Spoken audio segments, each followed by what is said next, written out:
Good day everyone. Remote sensing. What is remote sensing actually? Let's learn this remote sensing in easy and interesting way. Name is remote sensing, which means remotely sense any place without touching, without visiting that place physically. Means collecting information about an area from a distance. This is remote sensing. Yes, you are doing many remote sensing based analysis, but if you don't know what is remote sensing actually, what is satellite image, what is band, then it's like you are following some steps and doing your task without knowing anything. It's not funny? Yes. Today, we are going to learn what is remote sensing. Let's start. We are going to look at how we study the Earth from hundreds of miles away in space using a process called remote sensing. Look at the definition at the bottom of this image. Remote sensing simply means collecting information about an object or area from a distance without making physical contact with it. Think of it like your eyes. We can see that a traffic light is red without walking up and touching the bulb. Satellites do the exact same thing on a massive global scale. Let's break down exactly how this process works using these four main steps. First, look at step 1 on the left. On this image, every remote sensing system needs a source of energy to illuminate the target. In most cases, our source is the sun.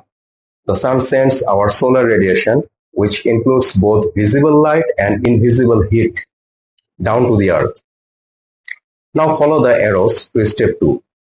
When that solar radiation hits the Earth, it interacts with different features like mountains, ocean, forests, or cities.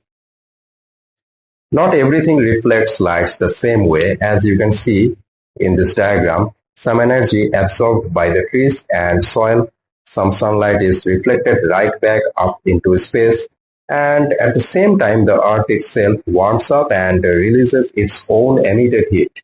This unique pattern of reflection and emission act like a fingerprint for different types of land cover. This brings us to step 3. Orbiting high above us is the remote sensor, which is our satellite. Notice the zoomed in box here.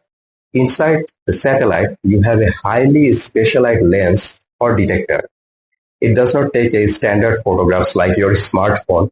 Instead, it measures the exact intensity of the reflected passive energy and emitted thermal energy coming up from the ground. It records this measurement as a digital numbers and saves them to its onboard data storage. Finally, look at step 4 in this image. The satellite can't keep that data forever. It streams that digital data down to Earth via radio signal, which are picked up by a giant ground station antenna. From there, the raw data is sent to computers where software converts those numeric signals back into an image.